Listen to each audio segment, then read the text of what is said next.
Esse homem foi preso acusado de tirar a vida de um rapaz que teria roubado suas ferramentas. Veja o depoimento dele.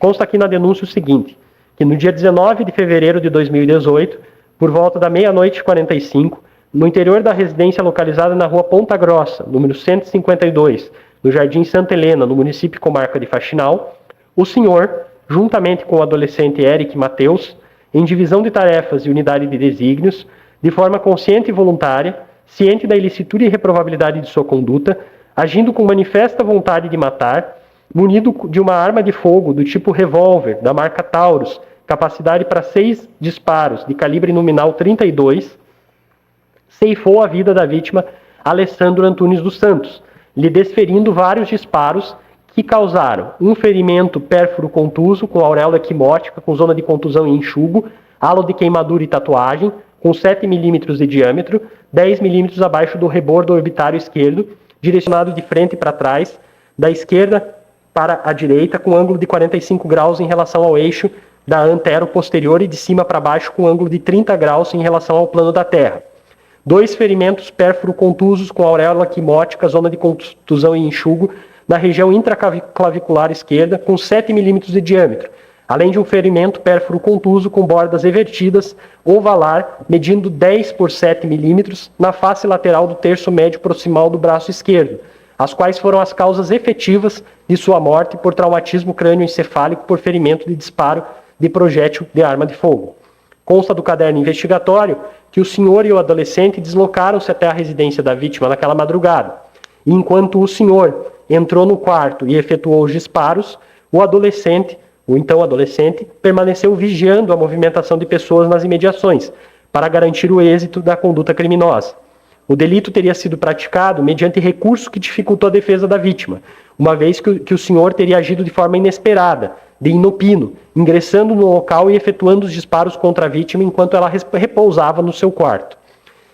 Segundo fato, consta que nas mesmas circunstâncias de tempo e local narradas no fato anterior, o senhor, agindo de forma consciente e voluntária, ciente da ilicitude e reprovabilidade de sua conduta, facilitou a corrupção de pessoa menor de 18 anos, a saber do adolescente Eric Mateus, ao praticar com ele o crime de homicídio supracitado.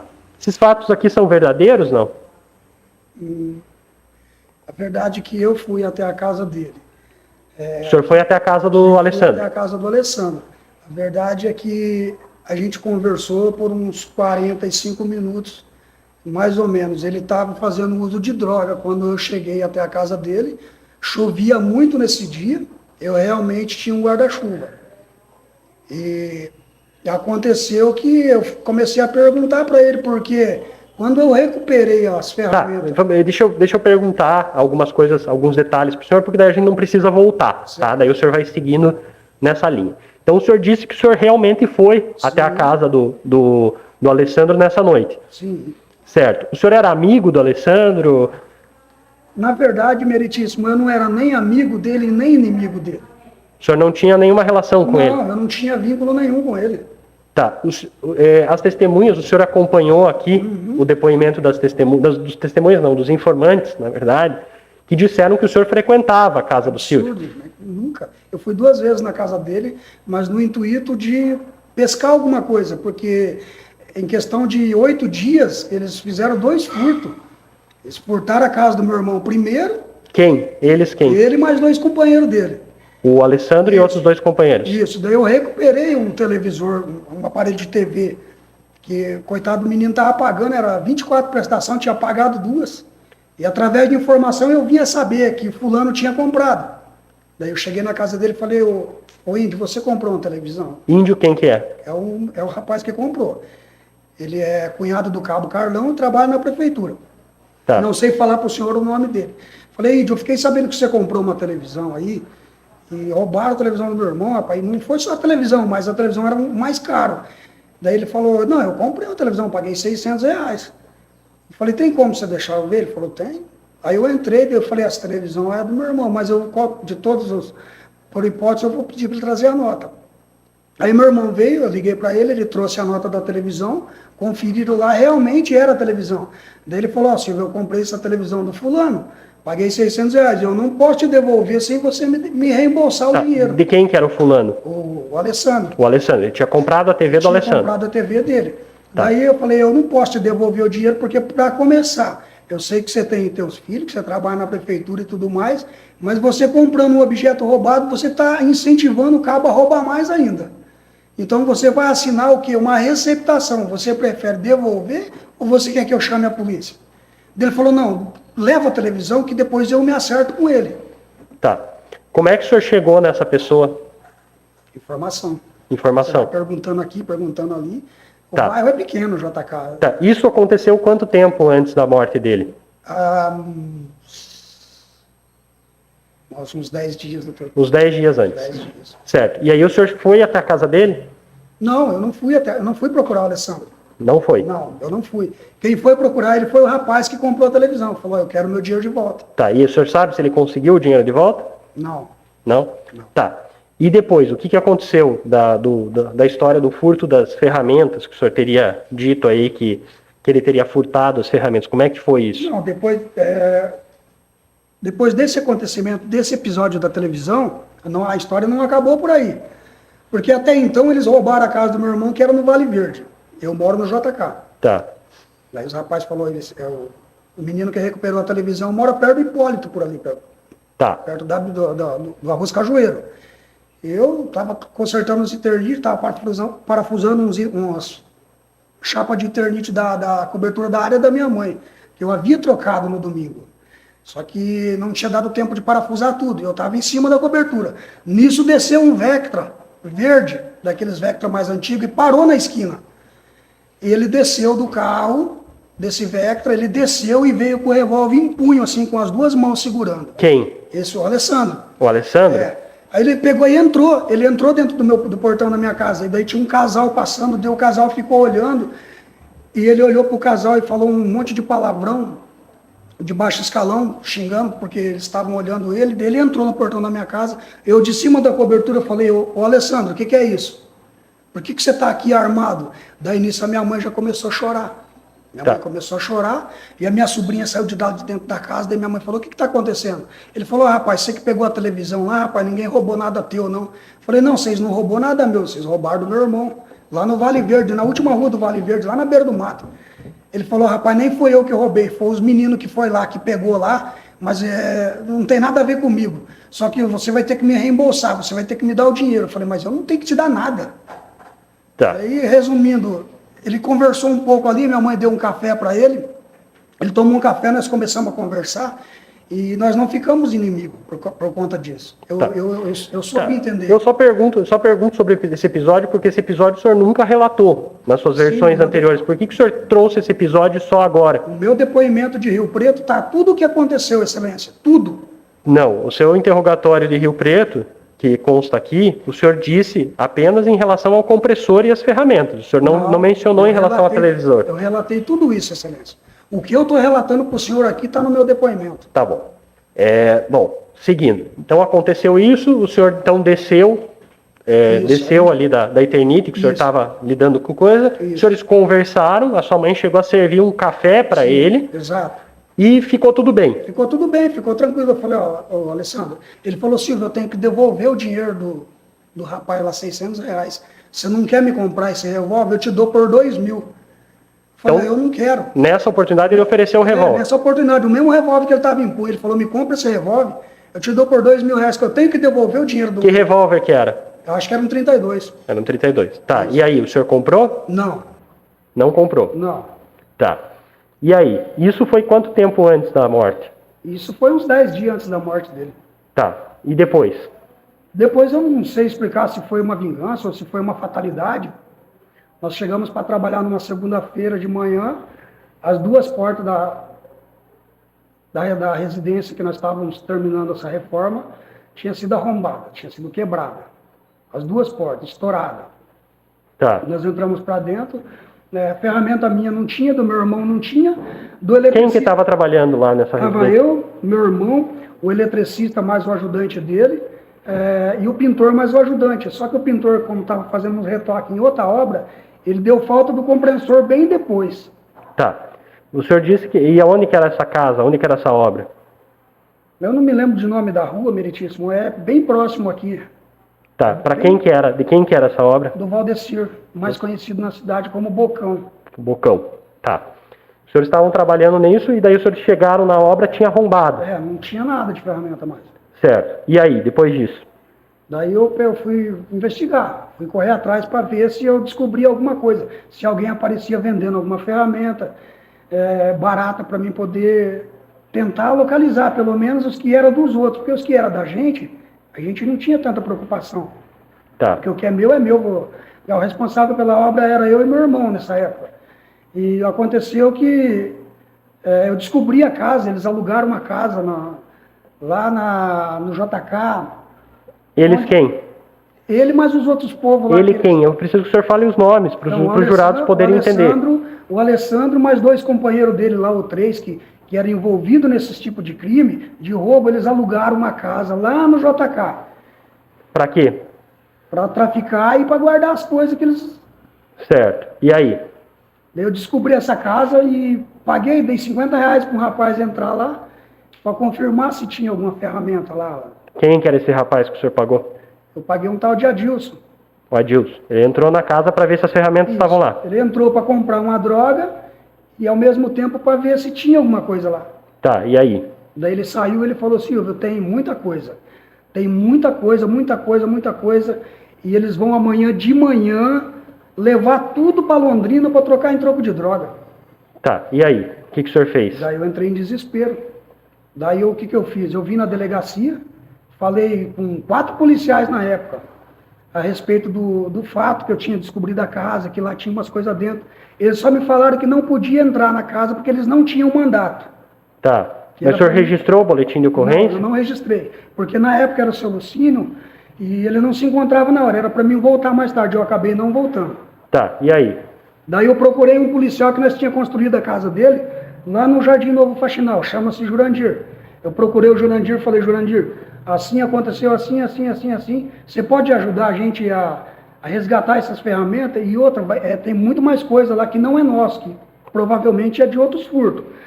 Ele falou, Silvio, nós não podemos entrar na casa porque nós não temos mandato, então você vai fazer o seguinte, fica numa casa lá de prontidão lá, de campana, e assim que eles carregar as coisas nos carros, eles vai carregar amanhã de manhã. Eu falei, a informação que eu tive é essa, que eles vão carregar amanhã de manhã.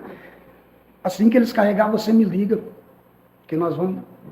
Tá, e daí a gente pode fazer o flagrante. O senhor fez isso? Fiz. Tá, e aí aprenderam as ferramentas? Não. Eu liguei 10 vezes, quando eles chegaram, eles já tinham saído com os carros. Não deu tempo. Tá, também não foi registrado nada disso? Também não foi registrado. Tá. Eu estou perguntando, na verdade, porque essa versão que o senhor está apresentando, ela foi apresentada pelo senhor, mas nenhuma das testemunhas, nenhuma coisa ao longo da instrução confirma essa versão, ou sabe desses fatos. Né? É por isso que eu estou perguntando para o senhor, porque o senhor está apresentando a sua versão aqui, mas ninguém viu, ninguém ficou sabendo disso. Só nós da obra mesmo, porque se fala, isso não precisa mais. E aí? E depois disso? Daí depois disso eles conseguiram fugir. Tá. Desapareceram com as coisas. Tá. O Alessandro estava no meio? Estava. O senhor viu o Alessandro lá carregando as ferramentas? Não, carregando as ferramentas não, ele estava junto no carro. Estava junto no carro. Tava. Tá. E aí? Daí eu fui para minha casa desesperado, chorei muito. Na época tinha várias pessoas da família que presenciou, que família não serve de testemunha, mas que presenciou nosso sofrimento, porque era uma ferramenta que a gente demorou 5 anos para conseguir comprar. Tá, o que tipo de ferramenta que era? Levaram serra, maquita, plana elétrica, laser, certo. Rompedor de concreto. Certo. E daí, o que aconteceu na sequência? Daí o senhor foi para casa, ficou desesperado. Isso. Aí as polícias não conseguiu prender ninguém. Eu falei, agora nós perdemos. Só que avisaram no Mauá, disse que não passaram. Então eles não conseguiram tirar as ferramentas da cidade. Não conseguiram? Não conseguiram levar para fora. E eu continuei investigando, eu continuei procurando essas ferramentas no intuito de comprar. Porque todas as ferramentas nossas tinham nota. Tá. Oi? Só um momentinho.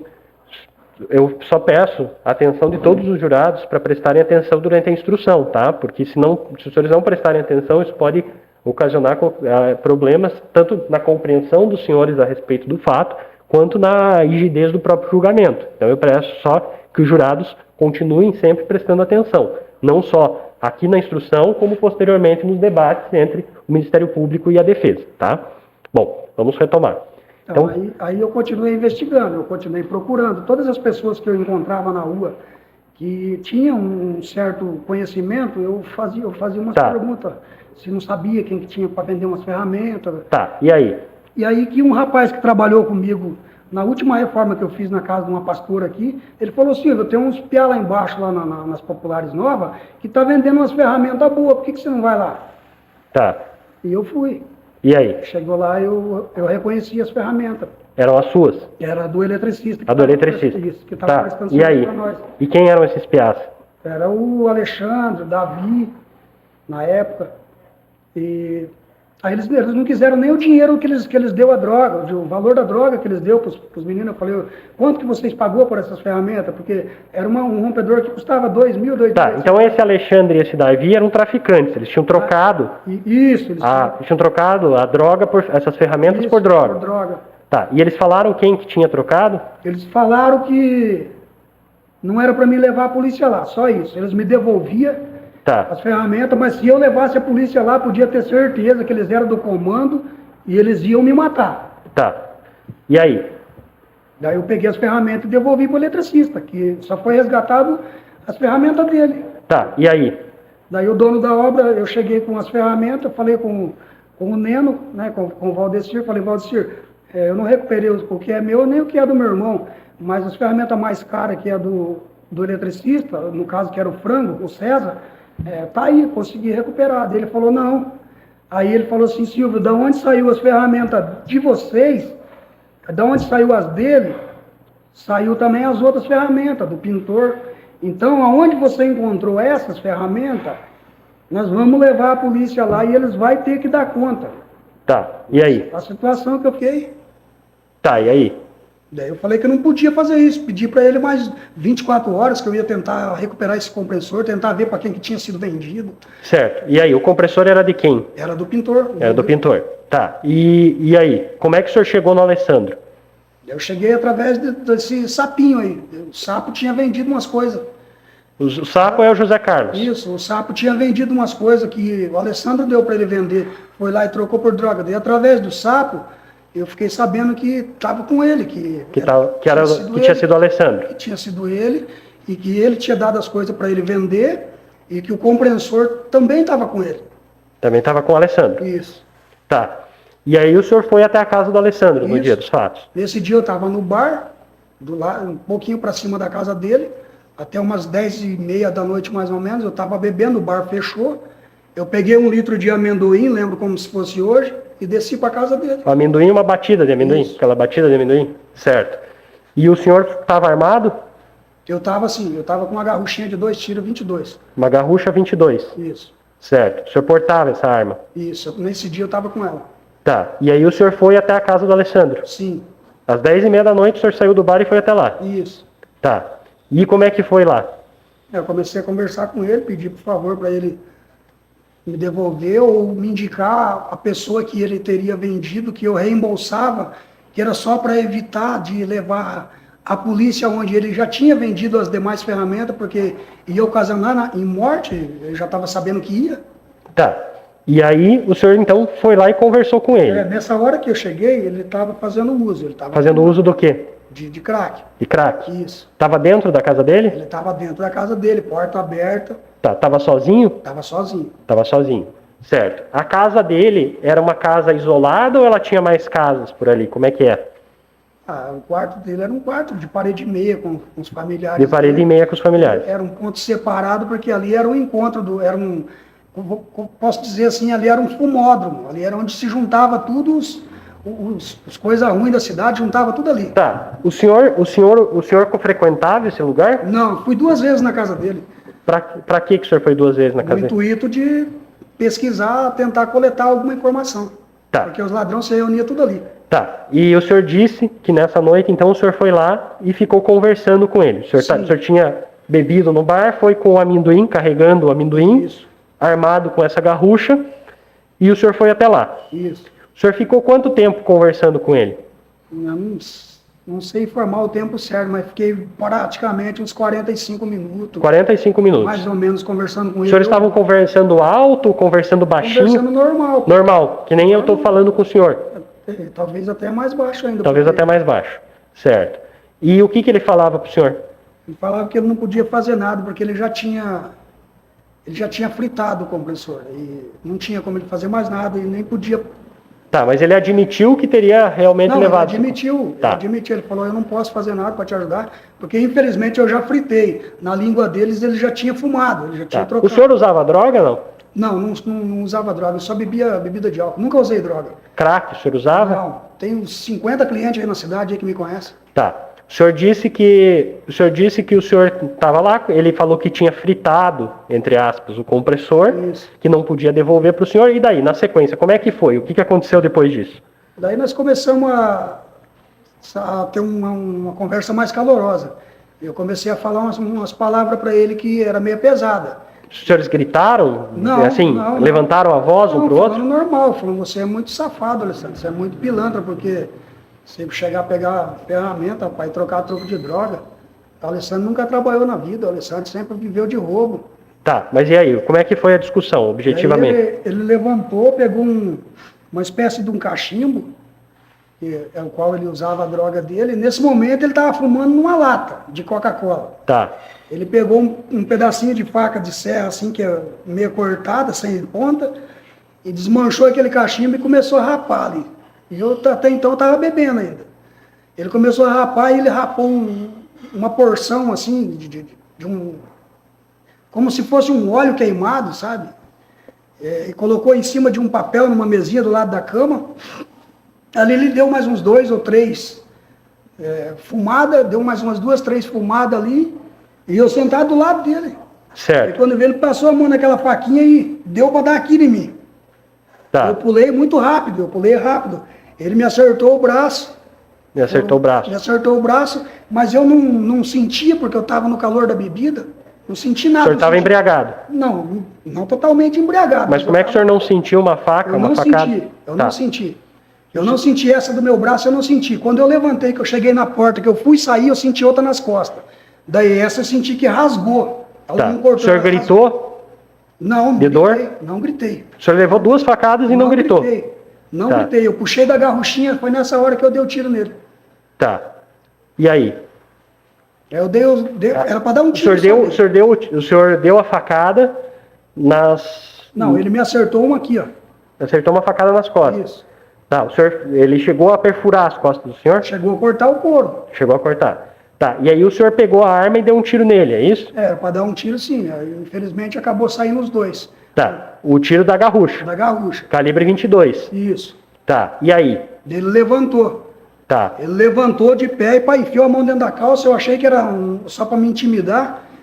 Foi na hora que ele puxou o 32. Na hora que ele puxou o 32, que ele engatilhou, eu bati as 2 mãos em cima do revólver. Um disparo ele conseguiu fazer no meio das minhas pernas. Passou entre meio das minhas pernas. Daí vira a mão para cá, vira a mão para lá. Mais outro disparo aconteceu de acertar ele. Foi na hora que eu corri. Eu corri, só que eu caí na porta da casa dele. Quando eu caí na porta da casa dele, o revólver já estava em minha mão. Só que eu vi o rosto dele vindo em cima de mim. Já muito próximo de mim. Tá. Foi onde eu fechei o olho e apertei o gatilho. tá. Quantos tiros o senhor deu nele? O senhor Uns deu 6, os 2 6. primeiros da garrucha? É isso? Isso, Tá, e depois o senhor conseguiu pegar o revólver dele, isso. e aí depois o senhor deu mais um tiro, ali quando ele estava vindo. Não, foi mais de um sim, mas eu não lembro porque eu não sei quantas balas ele tinha no revólver. Tá, esse último tiro que o senhor deu, que o senhor disse que fechou o olho e apertou o gatilho, né, quando ele estava se aproximando com a cabeça, já foi foi do lado de dentro ou do lado de fora da casa? Não, eu estava caído com o meu corpo inteiro pro lado de fora e a minha cabeça estava bem na porta da casa dele, quando ele veio em cima de mim. Tá, daí o senhor atirou, E eu fechei o olho e apertei o gatilho. certo. E aí, depois disso, depois de dar o tiro? Daí eu peguei e desci e fui embora. Tá, o senhor viu a mãe dele, Não. viu a irmã dele ali, vê o senhor? Não, em momento algum, ninguém viu nada. O senhor, a mãe dele e a irmã dizem que viram o senhor, que o senhor inclusive teria dito para a mãe dele que bode velho enfim, não... bode velho não berra. O senhor chegou a dizer isso? Jamais. Tá. Nunca. E o senhor disse que saiu, então, dali. O senhor saiu correndo? Sim. O Alisson foi atrás do senhor? Não. Não foi ninguém atrás do senhor? Não. O senhor, o Eric Mateus, ele estava por ali? Infelizmente, isso daí foi a maior mentira que eu ouvi nesse depoimento desse pessoal aí. Não existia Eric, não existia ninguém. Era um problema meu e dele. Tá. No momento, o senhor não viu, então, nem a mãe, nem a irmã dele, e nem o cunhado dele correr atrás do senhor? Não, senhor. Certo. O senhor saiu com a arma na mão? Provavelmente sim, também não me lembro. O senhor estava com as duas armas, com a garrucha e com o 32? Não, daí o 32 eu levei. A garrucha eu perdi quando eu corria, quando eu pulei a cerca. Quando o senhor pulou a cerca, o senhor perdeu a garrucha? Isso. E aí o senhor saiu correndo com o 32? Isso. E daí o senhor foi para onde? Eu fui lá para onde que tinha um restaurante ali na BR, antigamente, que hoje é fechado. Tá. E aí? Eu subi pelo posto Trevo, fui para minha casa, tomei banho, troquei de roupa, no outro dia fui trabalhar normal. Trabalhei normal porque eu tinha pegado uma reforma da casa do lado. Eu estava limpando o terreno para construir um endia. O senhor não procurou a polícia para dizer o que tinha acontecido? Não, até o momento não. Tá. E aí? Então daí aconteceu que eles começaram a me perseguir. Quem começou a perseguir o senhor? O pai dele. O pai dele? Ele e mais os outros povos lá do comando, do PCC, começaram a andar atrás de mim de moto, para cima e para baixo, onde eu estava, eles estavam. E acabou que eu fui peguei uma carona até o Mauá, e no Mauá eu fui para Rio Preto, que eu tinha tocado umas obras lá, eu tinha um conhecimento lá. Tá, mas o senhor, mesmo ameaçado, não foi buscar a polícia para relatar essas ameaças que o senhor estava sendo ameaçado? Não, eu recorri às armas que eu tinha, e eu confiei no conhecimento que eu tinha da polícia que a gente tinha construído para eles. A gente não ficou correndo atrás de prestar queixa e nada, porque a gente... Tá, mas o senhor sabe que esse é o procedimento comum, o procedimento normal. Hoje eu sei. Tá, e o senhor depois foi para Rio Preto, é isso? O senhor foi até Mauá e depois foi até Rio Preto. Isso. E no momento da sua prisão, o senhor tentou se passar pelo seu irmão? Não, de maneira nenhuma. O senhor apresentou um documento tentando se passar pelo seu irmão? Os documentos do meu irmão eu peguei escondido para comprar a passagem. Quando eu estava lá, eu apresentei os meus documentos, porque eu tinha carteira de trabalho, eu tinha vários registros de empresas que eu trabalhei, contrato. Tá. Então não tinha como eu passar por outra pessoa. Tá, e o senhor, lá no momento que o senhor foi preso, o senhor estava com a arma? Sim. O senhor não se desfez da arma? Não. Ficou com o revólver 32? A intenção era me apresentar. Depois de 15, 20 dias, 30 dias, eu tinha que esperar a poeira baixar e eu precisava dessa arma para me aparecer com ela. Quanto tempo o senhor ficou em Rio Preto até ser preso? 7 dias. 7 dias. Tá. E o senhor disse... aliás, eu vou fazer uma pergunta em relação ao Eric Mateus. O senhor conhecia o Eric Mateus? Muito pouco, de vista assim, lá, bom dia, boa tarde. O senhor frequentava a casa do Eric Mateus? De jeito nenhum. O senhor sabia se o Eric Mateus era traficante? Também não. Não? Não. Tá. O Eric Mateus estava lá no dia que aconteceu os disparos, que o senhor deu os disparos? Não, eu não vi. Não viu? Não. Tá. O senhor então nega essa acusação de que o Eric Mateus teria acertado, seja em dinheiro, seja em pedras de crack, com o senhor, para o senhor ir lá e executar o Alessandro? Isso é absurdo, isso aí não existe. Nunca. Tá. O senhor ouviu aqui os depoimentos de todas as testemunhas, de todos os informantes aqui que depuseram aqui, né? Sim. O senhor verificou que essa versão que o senhor apresentou não foi confirmada por nenhum dos informantes. O que o senhor tem a dizer sobre isso? E que os informantes, inclusive, apresentaram uma outra versão, de que o senhor frequentava a casa do Alessandro, frequentava a casa da mãe do Alessandro, que os senhores usavam droga juntos, usavam crack juntos, né?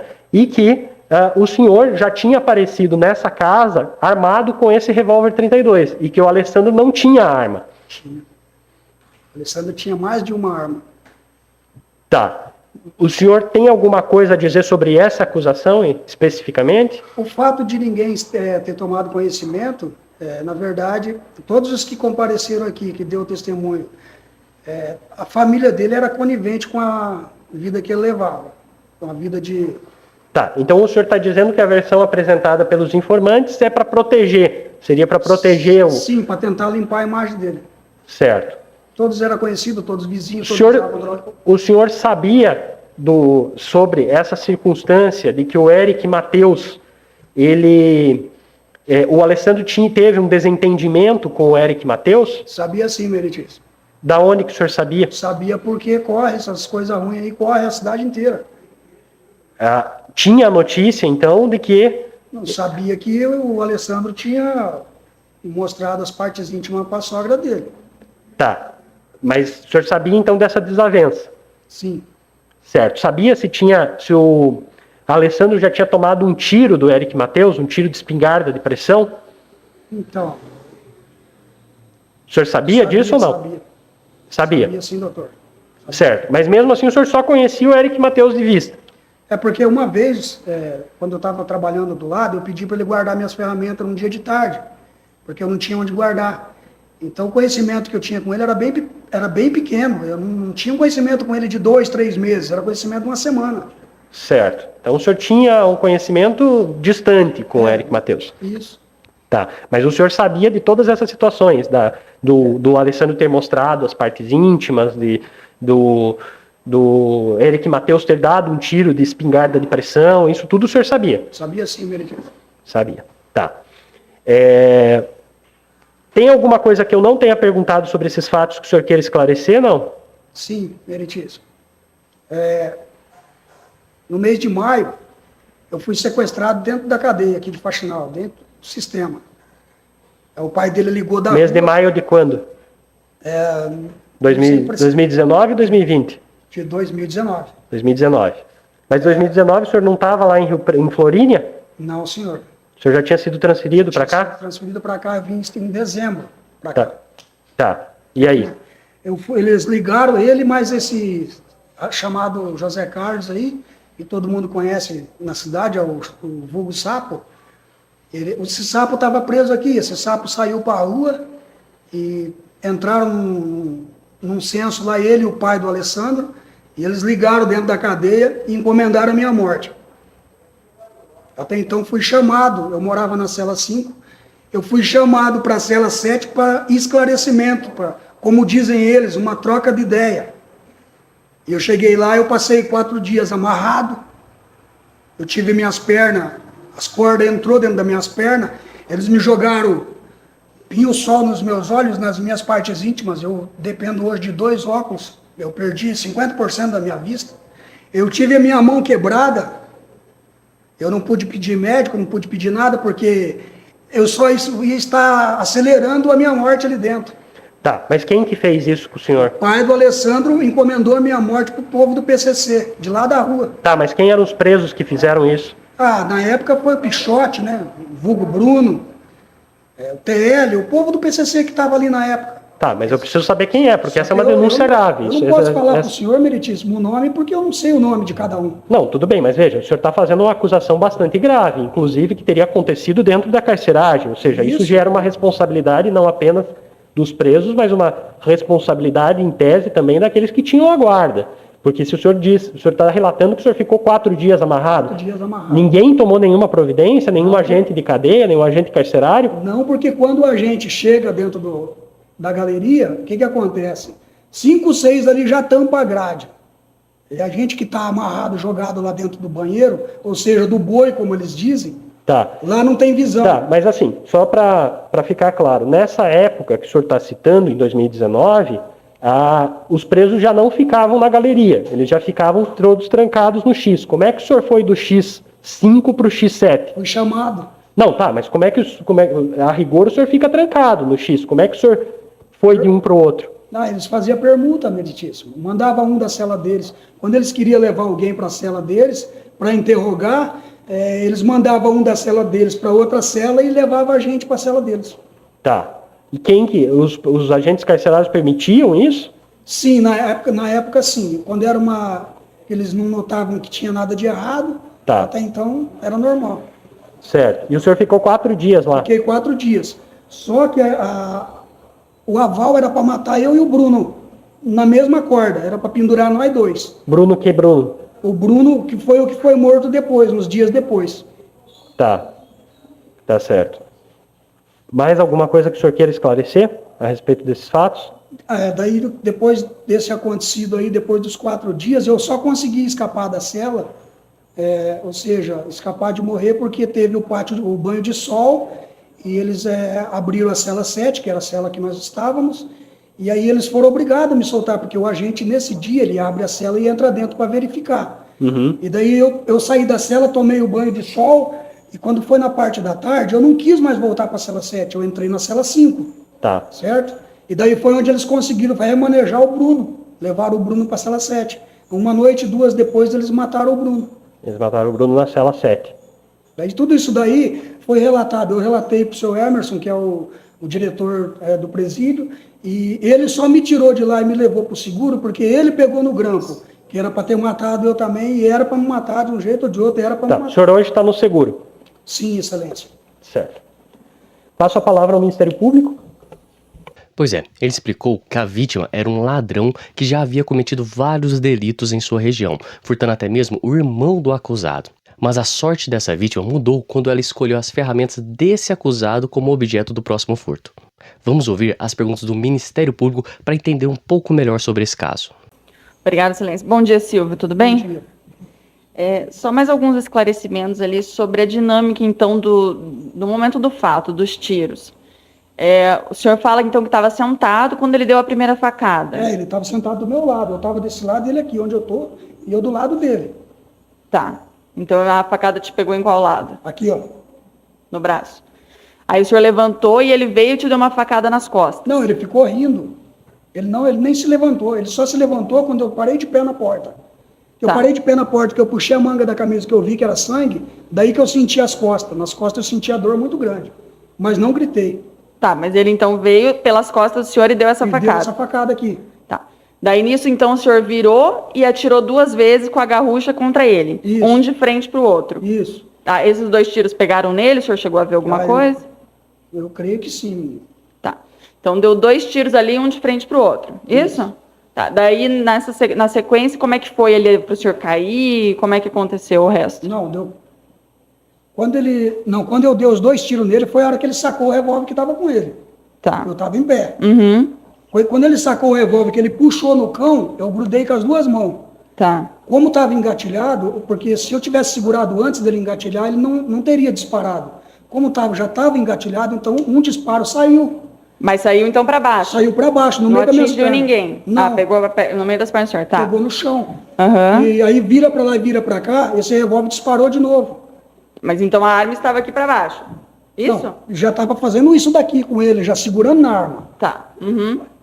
Disparou novamente. Foi aonde que deve de ter acertado ele, porque senão ele não tinha soltado. Entendi. Foi onde que ele soltou. Quando ele soltou, eu corri. Eu tentei correr e sair dali.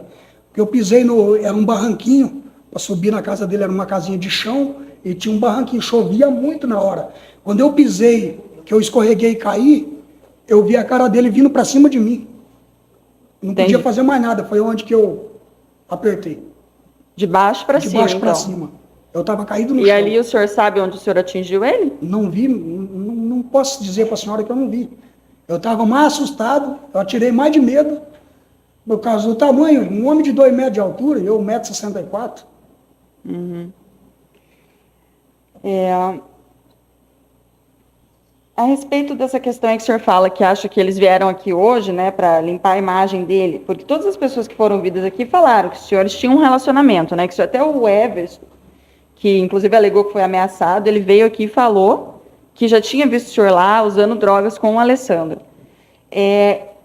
O senhor fala aí que seria para limpar a imagem, mas os próprios familiares dele aqui falaram que ele realmente era usuário, que ele tinha esse problema. Em nenhum momento aqui eles vieram pintar ele de santo, como o senhor quis dizer aí, e falaram isso. Inclusive o Everson, que era amigo dele, mas inclusive estava sob ameaça, veio aqui e falou isso hoje. Então o senhor continua sustentando essa versão de que o senhor não tinha nenhum relacionamento com ele? Não tinha nenhum relacionamento, nenhum vínculo com ele. Nunca tive. Eu nunca bebi usou um copo drogas d'água. também? Ela falou que eu comia na casa dela, que eu bebia. Eu nunca tomei um copo d'água na casa dela, porque eu fui 2 vezes lá. E nas 2 vezes que o senhor foi, o senhor não encontrou ninguém, nenhum familiar, só encontrou o Alessandro. Tava mais de 10 peão fumando droga lá. Só usuário. Só usuário. Entendi. O senhor, quando foi ouvido na delegacia, lá, quando foi preso lá em fevereiro de 2018, lá em São Paulo, né, que o senhor tinha fugido para lá, o senhor falou que saiu evadido da cidade de Faxinal, visto que teve um desentendimento com um indivíduo daquela cidade e efetuou disparos nele, matando-o. Que após passar por Ibirá, veio para a cidade de Potirendaba e estava ficando na casa de sua tia. Hoje, policiais militares e agentes da guarda estiveram na casa da sua tia, onde o senhor também se encontrava, ocasião em que ela permitiu que eles fizessem buscas no imóvel e acabaram encontrando armas de fogo. Inclusive, esse revólver marca Taurus, calibre 32, né, que foi usado no dia do fato. Consta aqui que o senhor falou que estava municiado com 4 cápsulas intactas, o qual adquiriu na cidade de Faxinal, pagando a quantia de R$2.000, que esta arma de fogo foi a que utilizou para matar seu desafeto naquela cidade. Por que o senhor apresentou versões tão diferentes? Hoje o senhor fala aqui, em juiz também falou, meses, né, depois do fato, que na verdade a arma era da vítima, que na verdade o senhor estava em legítima defesa. Por que quando o senhor foi ouvido lá em fevereiro, o senhor fala mesmo que queria se apresentar, né, não se apresentou, foi preso? O senhor fala que queria se apresentar. Por que o senhor não apresentou essa versão? Porque, na verdade, para ser sincero com a senhora, nesse dia que eu assinei esse papel, eu não sei nem o que eu falei, do tanto que eu apanhei, do tanto de choque que eu tomei, eu não sei nem o que eu falei naquele dia. Entendi. Então, essa assinatura aqui do senhor, o senhor não leu nada. Não. Os policiais lá de São Paulo, que não tem nenhuma relação aqui com os fatos que ocorreram em Faxinal, eles tinham motivo para espancar o senhor, torturar o senhor, para o senhor falar isso aqui. Sim. Que, na verdade, não é nem muito detalhado, né? O senhor nem deu detalhes do fato em si. O senhor simplesmente falou que teve um desentendimento com a pessoa, matou ela, e que a arma você tinha adquirido aqui em Faxinal por R$2.000. Não, porque ele tentou vender essa arma para mais 3 pessoas antes de mim. Sim, mas independente disso, aqui o senhor falou isso lá. Não, então o senhor está alegando então que falou isso aqui sobre tortura? Sobre tortura não, eu não sabia nem o que eu estava falando. Eu não sabia nem como eu estava de pé, do tanto de choque, do tanto que eu apanhei daqueles guardas municipais em São Paulo.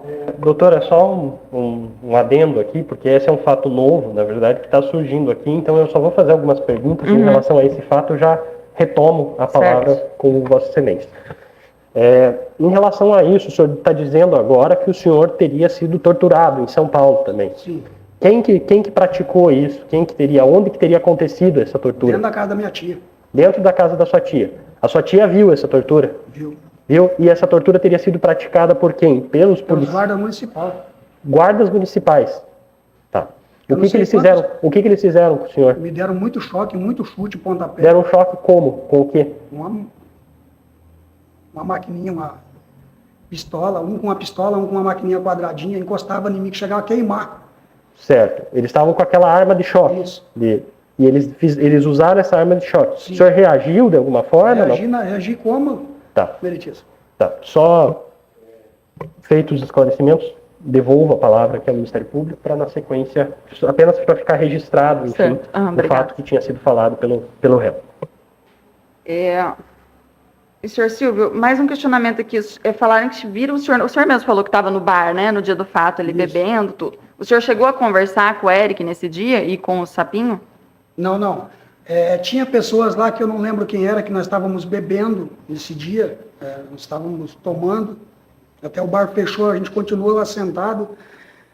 Esse rapaz que deu o depoimento aqui, o Everton, ele ouviu sim, quando uma pessoa citou para mim que as fitas estavam com o sapo, porque é assim que ele se pronuncia. Mas essa pessoa não foi o Eric? Não. O Eric não estava lá. Tá. Quanto que o senhor tem de altura? 1,64. E sobre essas ameaças feitas ao Everson, o senhor tem conhecimento disso? Jamais. E porque o senhor sabe por que ele viria aqui e falaria isso a respeito do senhor? Ele tem alguma coisa pessoalmente contra o senhor? Não.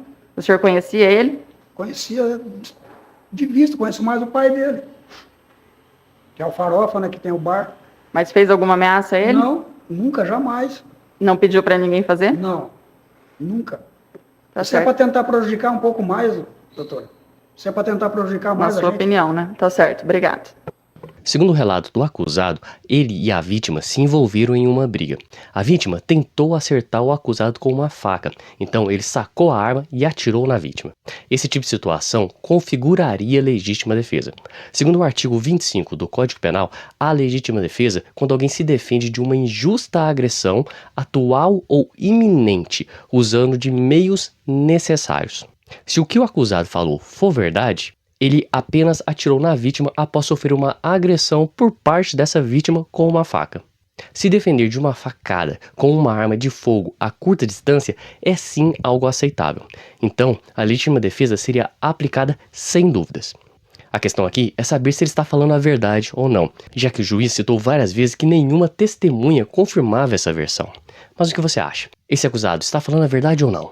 Vamos ouvir as perguntas do advogado de defesa.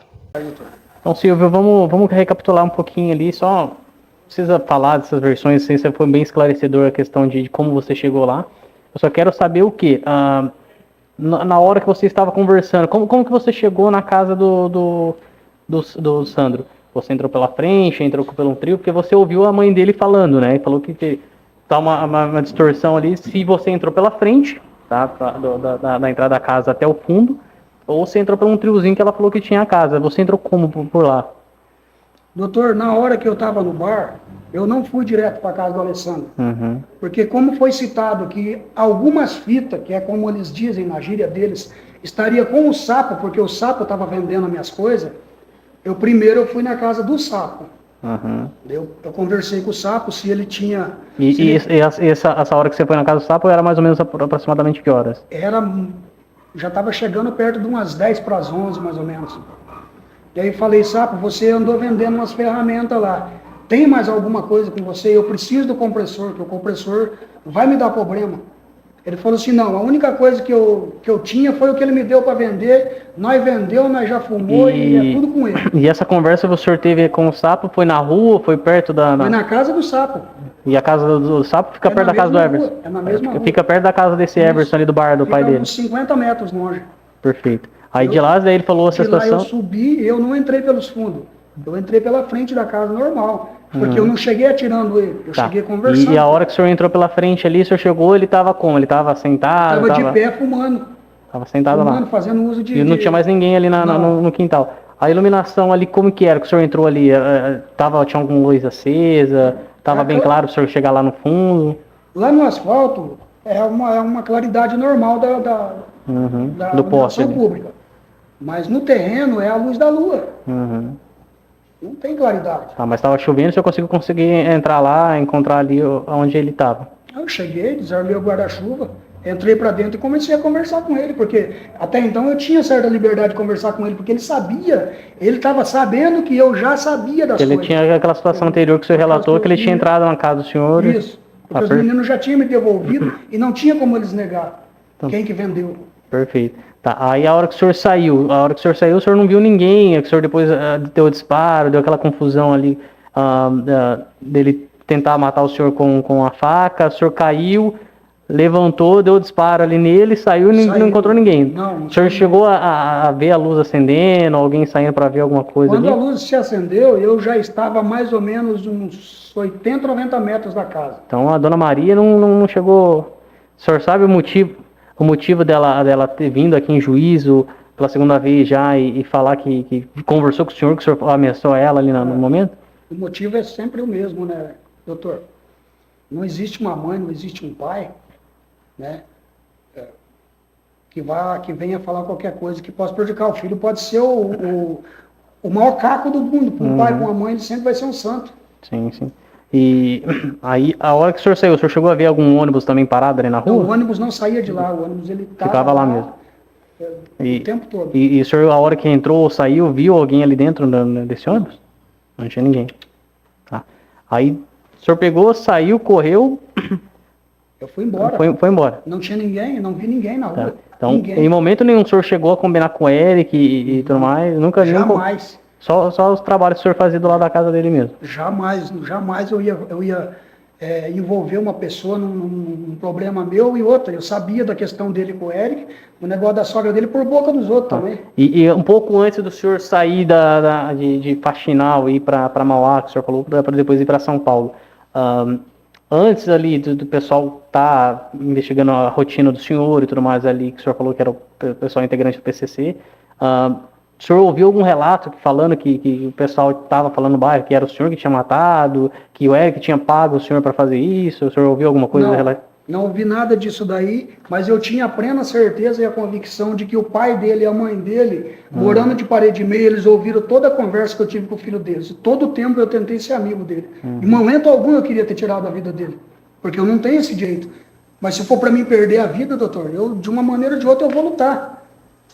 Eu tenho 28 anos de carteira registrada, trabalhei desde meus 18 anos, eu trabalho em construção civil, para me comprar 10 mil de ferramenta para o cara ir lá e trocar por R$200 de droga.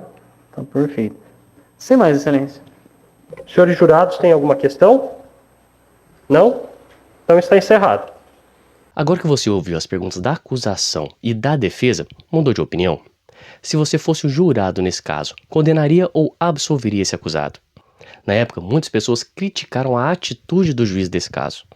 Disseram que sua postura e suas perguntas estavam a todo momento dando a entender que o acusado estava mentindo. Ele não estava sendo imparcial. Você também teve essa impressão? Enquanto você comenta, vamos assistir o que foi decidido pelo Conselho de Sentença. Sentença, tá? Bom, vistos, trata-se de ação penal pública incondicionada, ajuizada pelo Ministério Público do Estado do Paraná, em desfavor de Silvio Aparecido Freire, o qual foi denunciado e pronunciado como incurso nas sanções dispostas no artigo 121, parágrafo 2º, inciso 4º do Código Penal, relativo ao crime de homicídio qualificado consumado, e artigo 244-B do Estatuto da Criança e do Adolescente, relativo ao crime de corrupção de criança ou adolescente, ambos praticados na forma do concurso formal próprio. Segundo a denúncia, no dia 19 de fevereiro de 2018, por volta da meia-noite e 45, no interior da residência localizada na rua Ponta Grossa, número 152, Jardim Santa Helena, município e comarca de Faxinal, o acusado teria efetuado diversos disparos de arma de fogo, os quais ceifaram a vida da vítima Alessandra Antunes dos Santos. Além disso, o acusado, na mesma oportunidade, teria facilitado a corrupção do então adolescente Eric Mateus dos Santos Souza, com ele praticando o crime de homicídio acima narrado, tendo o adolescente agido em concurso com o réu, vigiando as imediações para que se garantisse efetivamente o sucesso da empreitada criminosa. O crime de homicídio teria sido cometido ainda mediante recurso que dificulta a defesa da vítima, vez que o denunciado agiu de forma inesperada, de inopino, ingressando no local e efetuando os disparos contra a vítima enquanto esta repousava em seu quarto. É o relatório, eu passo a decidir. O réu foi submetido a julgamento pelo Tribunal do Júri dessa comarca na data de hoje. Na sequência, após a instrução em plenário e os debates entre acusação e defesa, foram votados os quesitos pelos jurados em 2 séries e apurou-se o resultado que adiante se examinará. Em relação à primeira série de quesitos, relativa ao crime de homicídio, os senhores jurados, por maioria, reconheceram a materialidade e autoria da infração, bem como a qualificadora, afastando a tese defensiva relativa ao privilégio. Em relação à segunda série de quesitos, relativa ao crime de corrupção de criança ou adolescente, os senhores jurados, por maioria, reconheceram a materialidade e a autoria da infração, afastando as teses defensivas concernentes à pretendida absolvição pelo crime. Diante do exposto, de acordo com as respostas dadas aos quesitos pelos senhores jurados, eu condeno o réu Silvio Aparecido Freire como incurso nas sanções dispostas no artigo 121, parágrafo 2º, inciso 4º do Código Penal e 244-B do Estatuto da Criança e do Adolescente, na forma do artigo 70, primeira parte do Código Penal. Condeno-o ainda ao pagamento das custas e despesas processuais em sua integralidade. Quanto à aplicação da pena, em relação à pena do crime de homicídio qualificado, eu vou poupá-los aqui da leitura de toda a explicação de cada uma das circunstâncias judiciais, mas não reconheci nenhuma circunstância judicial desfavorável em relação ao réu na primeira fase, considerando inclusive que ele não possui mais antecedentes, uma vez que há conforme certidão do sistema Oráculo, apenas uma transação penal extinta há quase 20 anos. Então não há como se reconhecer qualquer tipo de maus antecedentes em relação ao acusado. Dessa forma, fica fixada a pena no mínimo legal de 12 anos de reclusão. Na segunda fase, quanto a agravantes e atenuantes, não há agravantes e atenuantes a serem consideradas, uma vez que a versão sustentada pelo acusado é uma confissão qualificada, não podendo ser utilizada, portanto, para fins de minoração da pena. Desse modo, fica fixada a pena no patamar anterior de 12 anos de reclusão. Eu ressalto que aqui, ainda que fosse o caso de se reconhecer, conforme corrente jurisprudencial, a possibilidade de reconhecimento da qualificadora confissão qualificada, ainda assim a pena permaneceria no mesmo patamar de 12 anos de reclusão, uma vez que já fixada no patamar mínimo na etapa anterior. Então, ainda que houvesse discussão, a pena, o resultante da pena nesta etapa não seria alterado. Na terceira etapa, não se vislumbra causa especial ou geral de aumento ou de diminuição de pena, de forma que fica a pena fixada em 12 anos de reclusão. Quanto ao crime de corrupção de criança e de adolescente, na primeira fase não há qualquer tipo de circunstância judicial negativa em relação ao réu, de forma que fica a pena fixada no mínimo de 1 ano de reclusão. Na segunda fase, não havendo agravantes ou atenuantes, permanece a pena também no patamar de 1 ano de reclusão.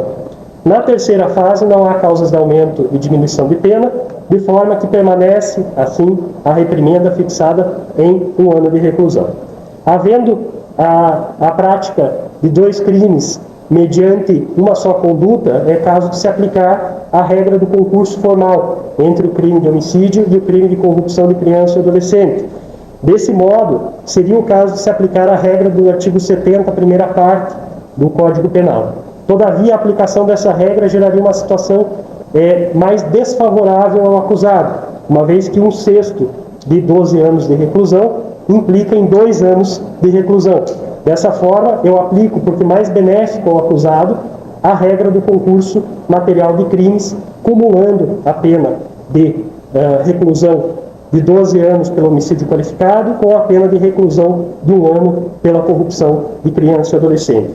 Dessa forma, para a fixação do regime, do regime inicial, eu considero aqui o tempo de prisão provisória.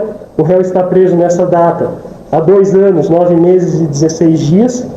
Dessa forma, resta ao réu cumprir 10 anos, 2 meses e 14 dias, razão pela qual fixo o regime inicial fechado para cumprimento diante da quantidade de pena. Não cabe a substituição da pena e o sursi, considerando a quantidade de pena aplicada e o fato de ter sido crime praticado mediante violência real contra a pessoa.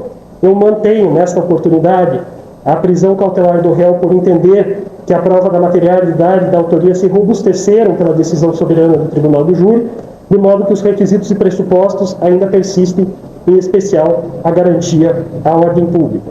Não foram suscitados nos debates valor mínimo de reparação para a vítima. Dessa forma, fica relegada a possibilidade de discussão na esfera civil em relação a esse tema. Fixo, nessa oportunidade, os honorários advocatícios devidos ao advogado nomeado, ao advogado ativo nomeado, Dr. Douglas, pela sua atuação aqui em plenário. E, por fim, determino que se procedam todas as intimações e todas as comunicações da forma do Código de Normas da Corregedoria Geral de Justiça do Estado do Paraná, expedindo-se a guia de recolhimento provisória e, depois do trânsito em julgado, a guia de recolhimento definitiva, o ofício à Justiça Eleitoral em atenção à suspensão dos direitos políticos, formando-se, por fim, os autos de execução. Eu dou a presente sentença por publicada nessa oportunidade e as partes por devidamente intimadas. Eu questiono as partes nesse momento, o Ministério Público inicialmente, se tem alguma consideração a fazer. Não, excelência. Não? A defesa tem alguma consideração a fazer? Só um agradecimento pela nomeação mesmo, excelência. Muito obrigado. Então, nesse momento, eu dou a presente sessão por encerrada. Eu agradeço aqui a presença de todos que estiveram aqui na nossa sessão. Agradeço aos senhores jurados por, mesmo no meio de uma pandemia, com todas as restrições e todas as limitações dela decorrentes, estarem aqui presentes.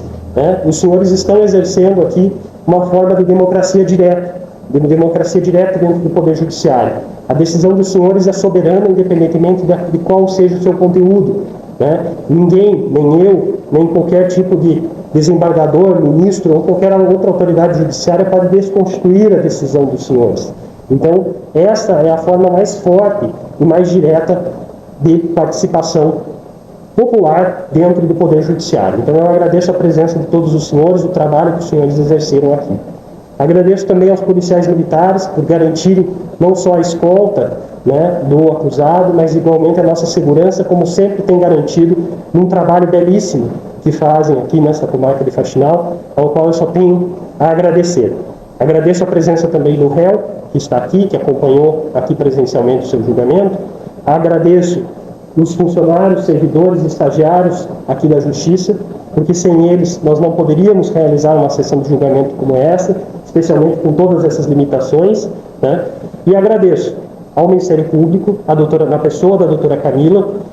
Vossa Excelência mostrou aqui ao lado também do doutor Douglas, do doutor Luiz, como se faz um debate em alto nível, um debate respeitoso, um debate de teses de defesa, muito bem articuladas por ambas as partes, né, tanto pelo Ministério Público quanto pela defesa, deram efetivamente uma aula de como deve ser um tribunal do júri dentro de um Estado democrático de direito como o nosso. Então eu agradeço à doutora Camila, agradeço ao doutor Douglas, agradeço ao doutor Luiz pela atuação de vossas excelências nesta data. Muito obrigado, eu dou por encerrada a presente sessão, todos estão então dispensados. Pois é, ele foi considerado culpado e foi condenado a uma pena de prisão de 13 anos de reclusão. Você concordou com essa decisão?